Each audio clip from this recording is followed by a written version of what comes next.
நம்பிக்கை, விசுவாசம், அதிகாரம், சந்தோஷம், சமாதானம், நீடிய பொறுமை, இச்சையடக்கம், தயவு, நற்குணங்கள், இந்த மாதிரி காரியங்கள்லாம் எங்கே வரும்னா ஆலயத்திலேருந்து தான் மகிமையாக வெளிப்படும். அப்போது முதல்ல நீங்கள் உங்களை ஆலயமாக பார்க்கணும். அல்லேலூயா. நீங்கள் ஆலயமாக பார்க்கணும். நம்மளை ஆலயமாக மாற்றுறதுக்காக, நம்ம தேவனுடைய ஆலயமாக நம்மளை மாற்றுறதுக்காக கர்த்தாதி கர்த்தர் ரட்சகர் இயேசு கிறிஸ்து தேவாதி தேவன் நம்ம போல ஒரு மனுஷனாக வந்தார். மாமிசத்திலே ரத்தத்திலே வந்தார். எதுக்கு அப்படின்னா நம்முடைய மாமிசத்திலையும் நம்முடைய ரத்தத்தில் இருக்கிற பாவம் மரணத்தை என்ன பண்ணிட்டு அவர் எடுத்துக்கிட்டு அவருடைய ஜீவனையும் அவருடைய அழியாமையும் அவருடைய ஆவியும் நம்மளுக்கு கொடுத்துருக்கிறார். அப்போது ஒன்று நம்மளுக்கு எக்ஸ்சேஞ்ச் ஆகிருக்கு. ஒன்றுன்னா நம்ம உடம்புல இருந்து நம்மள்கிட்ட இருந்து அவர் ஒன்று எடுத்திருக்காரு. மரணத்தையும் பாவத்தையும் அவர் எடுத்துக்கிட்டாரு, எடுத்து சிலுவையில் அடிச்சிட்டாரு. அதான் கிறிஸ்துவை உடையவர்களுடைய மாம்சமும் ஆசைச்சியும் சிலுவையில் அடைக்கப்பட்டிருக்கு. அது கூட பவுல் கூட சொல்கிறார் பாருங்க, நான் கிறிஸ்துவோடு கூட சிலுவையில் அறையப்பட்டேன். இல்லையா? அப்போ நல்லா புரிஞ்சுக்கணும், நம்ம பழைய மனுஷன் கிடையாது, புது மனுஷன். அல்லேலூயா. கிறிஸ்துவுக்குள் நம்ம பார்க்கணும். கிறிஸ்துவுக்குள் நம்ம பார்த்தீங்கன்னா நீங்கள் தேவனுடைய ஆலயமாக இருக்கிறீர்கள். கிறிஸ்துக்குள்ளே பார்க்கும்போது நம்ம எப்படி இருக்கோம்? தேவனுடைய ஆலயமாக இருக்கும். தேவனுடைய ஆவியானவர் நம்மில் வாசமாக இருக்கிறார். அல்லேலூயா. இப்போ இதுதான் நம்ம தெரியணும். ஒவ்வொரு நாளும் ஒவ்வொரு செகண்டும் நமக்கு தெரிய வேண்டியது, நாம் தேவனுடைய ஆலயமாக இருக்கோம், தேவனுடைய ஆவி வாசமாக இருக்கிறார். அப்போ கிரயத்துக்கு கொல்லப்பட்டீர்களே, இப்போ என்னென்னா விலை கொடுத்து வாங்கியிருக்கிறார். ஏசப்பா சிலுவையில் நமக்காக ரத்தம் சிந்தி நம்முடைய மரணத்துக்காக அவர் மரித்து நம்மளுக்காக அவர் என்ன பண்ணியிருக்காருன்னு விலை கொடுத்துருக்காரு. இந்த விலை யாருமே இந்த உலகத்தில் கொடுக்க முடியாது. அவரையே விலையாக கொடுத்துருக்காரு. அவருடைய ஜீவன், அவருடைய சரீரம், அவருடைய ரத்தம், அவருடைய ஆவி நமக்கு விலையாக கொடுத்துருக்காரு. ஏன்னா இந்த நாள்லேயே நம்மளுக்கு விலையின இருந்தது. அல்லேலூயா. இப்போ விலை கொடுக்கப்பட்டு வாங்கப்பட்டிருக்கோம். நம்ம பரலோக ராஜ்யம் நமக்கு விலை கொடுத்துருக்கு. இந்த பூமியில் உள்ளவங்களை வச்சு கவலைப்படாதீங்க. உங்களை ஒருத்தங்க என்ன சொல்கிறீங்க, என்னை இப்படி பார்க்குறாங்க, குறைவாக பார்க்குறாங்க, தாழ்மையாக பார்க்குறாங்க, என்னை கிண்டல் பண்ணுறாங்க, என்னை கேலி பண்ணுறாங்க, என்னை பொருளாதாரத்தை வச்சு பார்க்குறாங்க, படிப்பை வச்சு பார்க்குறாங்க, கலரை வச்சு பார்க்குறாங்க, ஹைட்டை வச்சு பார்க்குறாங்க, என்ன சொல்கிறது, அழகை வச்சு பார்க்குறாங்க அப்படின்னு உங்களுக்குள்ளே தோணுச்சுன்னா அதை முதல்ல நீங்களே அப்படி பார்க்காதீங்க. ஏன்னா உங்களை நீங்கள் தேவனுடைய ஆலயமாக பாருங்கள். பரலோகம் எப்படி பார்க்குதோ அப்படி தான் பார்க்கணும். பரலோகம் நம்மளை எப்படி பார்க்கணும்னா தேவனுடைய ஆலயம், தேவனுடைய ஆவியானவர் வாசம் பண்ணுகிற தேவனுடைய ஆலயமாக பார்க்குது. முதல்ல நம்மளை தேவனுடைய ஆலயமாக பார்த்தா தான் நமக்குள்ளே சந்தோஷம் உண்டாகும், சமாதானம் உண்டாகும், நம்மளே நம்ம பார்க்க பிடிக்கும். அப்போ தான் இப்படி தான் பரலோகம் எப்படி பார்க்குதோ அப்படி பார்த்தா தான் நம்மளை பார்க்க நம்மளுக்கு பிடிக்கும். அல்லேலூயா, அல்லேலூயா, அல்லேலூயா, அல்லேலூயா. தெளிவாக கேளுங்க, தேவனுடைய ஆலயமாக இருக்கிறீர்கள். அல்லேலூயா. தேவனுடைய ஆவி எதுக்கு கொடுக்கப்பட்டிருக்குன்னா தேவனுடைய ஆவினாலே நடத்தப்படணும். ஏசப்பா என்ன சொல்கிறாருன்னா சத்திய ஆவி வரும்போது அவர் சகல சத்தியத்துக்குள் நடத்துவார். அப்போ ஆவியானவர் தான் நம்ம நடத்தணும். அதனால் நம்ம சிந்திக்கிறது மாமிச சிந்தைக்குள்ளே இருக்கக்கூடாது, ஆவியானவருக்குள்ளே தான் சிந்திக்கணும். அப்போது ஆவியானவர் சிந்தைக்குள்ளே, கண்களுக்குள்ளே, காதுகளுக்குள்ளே, அந்த உணர்ச்சிகளுக்குள்ளே, எல்லா இடத்துலையும் பரிசுத்த ஆவியானவர் தான் ஆளுகை செய்யணும். அப்போ பரிசுத்த ஆவியானவருக்கு விட்டு கொடுக்கணும். இந்த ஆலயமாக மாற்றினதுனால இந்த ஆலயத்தை பரிசுத்த ஆவியிட்ட கொடுக்கணும். பரிசுத்த ஆவியானவர் ஆளுகை செய்யும்போது தான் நம்ம எவ்வளவு விசேஷித்தமானவர்கள் இந்த உலகத்துலன்னு உங்களுக்கு தெரிய வரும். அல்லேலூயா. அதனால் அங்கே தேடி விடுறது, எங்கே நான் என்ன சொல்கிறது, போய் அங்கே என்னை பற்றி என்ன சொல்கிறீங்க, நீங்கள் என்ன சொல்கிறீங்கன்னு இந்த மாதிரி இந்த குறி கேட்குற மாதிரி கேட்குறதெல்லாம் விட்டுட்டு நீங்கள் யாரெல்லாம் தேவ பிள்ளைகளோ நீங்கள் தான் தேவனுடைய ஆலயமாக இருக்கிறீங்க. தேவனுடைய ஆவி உங்கள் ஆவிக்குள்ளே தான் வாசமாக இருக்கிறார். இப்போ தேவனுடைய ஆவியானவர் சகல சத்தியத்தில் நடத்த ரெடியாக இருக்கிறாரு. உலகத்தில் பேசுகிறத விட்டுட்டு, ஃபோனில் பேசுகிறத விட்டுட்டு, டிவி கூட பேசுகிறத விட்டுட்டு, தன் மனசு கூட பேசுகிறத விட்டுட்டு பரிசுத்தாவி கூட பேசும்போது எல்லா காரியங்களும் கர்த்தாவை தெளிவாக நடத்துவார். பரிசுத்தாவி நம்மளுக்கு எல்லாமே தெளிவாக நடத்துவார். பரிசுத்தாவி வரும்போது ஒரு குழப்பம் இருக்காது, என்ன சொல்கிறது, கவலை இருக்காது, ஒரு துன்பம் கஷ்டம் எதுவுமே இருக்காது. பரிசுத்த ஆவி வரும்போது பறவைகள் போல் மனசு இலசாக மாறிடும். அல்லேலூயா.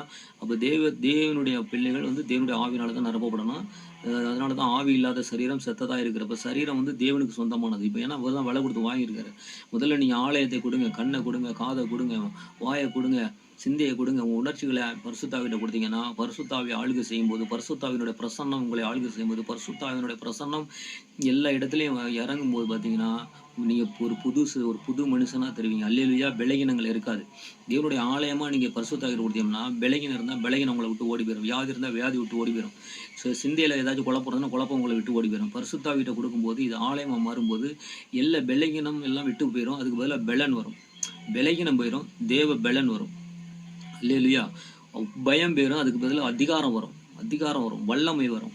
பரிசுத்தாவிக்குள்ளே வாழும்போது எல்லாமே நம்மளுக்கு புதுசு. அதனால தான் பரிசுத்தாவி வரும்போது நீங்கள் பலனடைந்து எனக்கு சாட்சியாக இருக்கிறீங்களா இருக்கணும், ஏசப்பாவுக்கு சாட்சியாக இந்த பூமி முழுவதும் இருக்கலாம். அதுக்கு ஒரே விஷயம், நம்மளை முதல்ல நம்ம பார்க்கணும். ஆண்டவர் நம்மளை எப்படி பார்க்குறாரு அப்படி தான் பார்க்கணும்.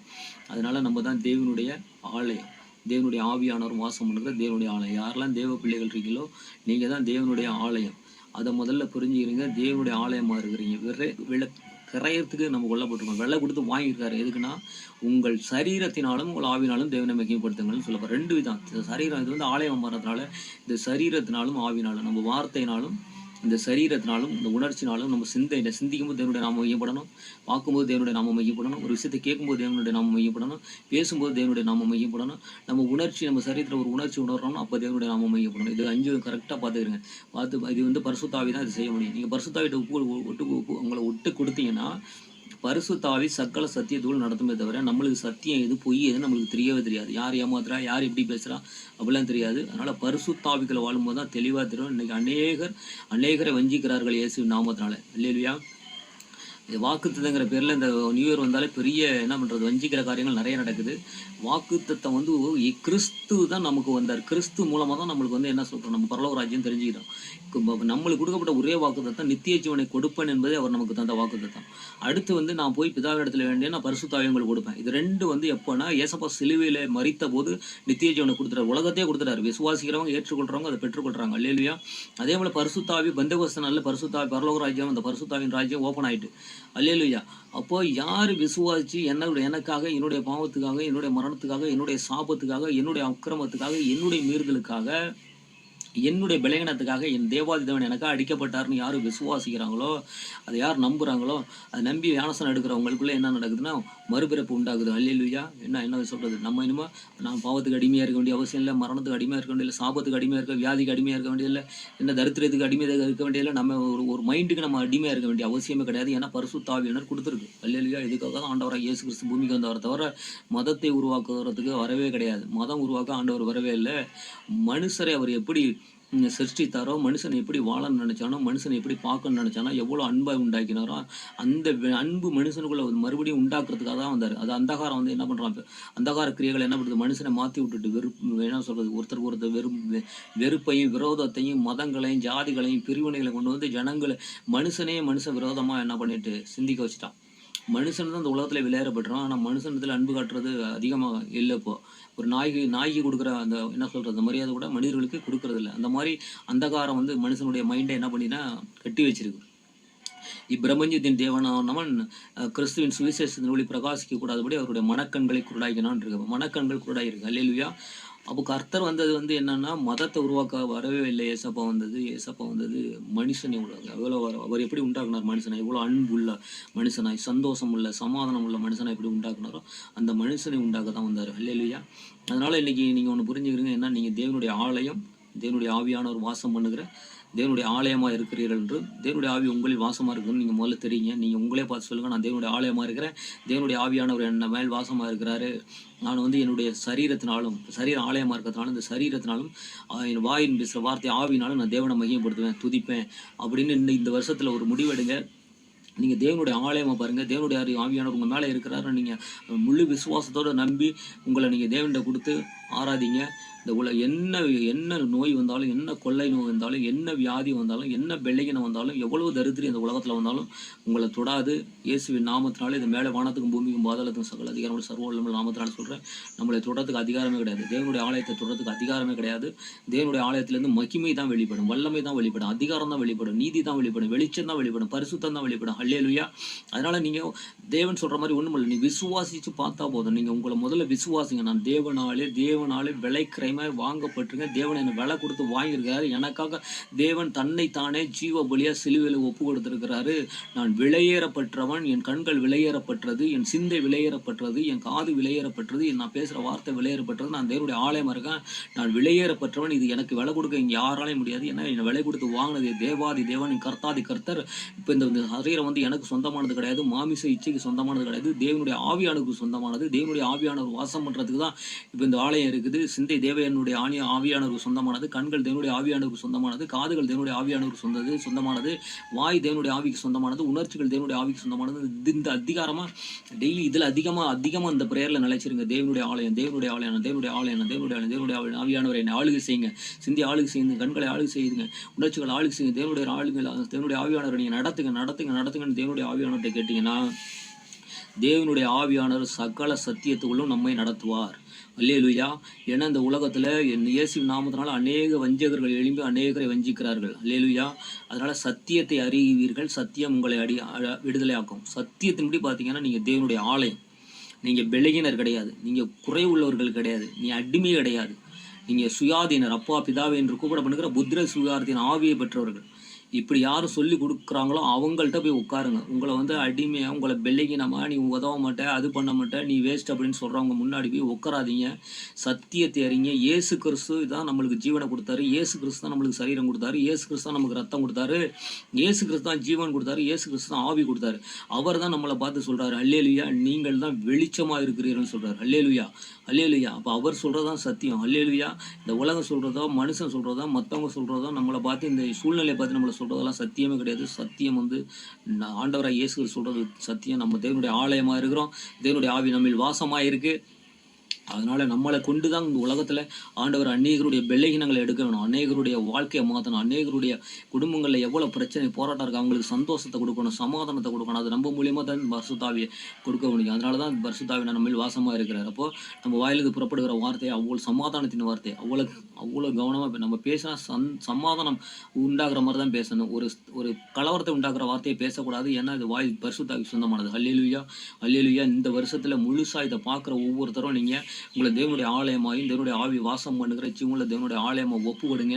உங்களை கொண்டு கர்த்தர் பெரிய காரியங்களை செய்வார். நாங்கள் உங்களுக்காக ஒரு ப்ரேயர் பண்ணுறேன். இயேசுவின் நாமத்தினால இதை பார்த்து கொண்டிருக்கிற தேவ பிள்ளைகளே, உங்களை இயேசுவின் நாமத்தினால ஆசீர்வதிக்கிறேன். நீங்கள் ஆசீர்வதிக்கப்பட்டவர்கள். உங்களுடைய சரீரமாகிய நீங்கள் தேவனுடைய ஆலயமாக இருக்கிறீங்க. இது தேவனுடைய ஆலயம். உங்களில் தேவனுடைய ஆவியானவர் வாசம் பண்ணுகிறார். அதனால் உங்களை ஆசீர்வதிக்கிறேன்.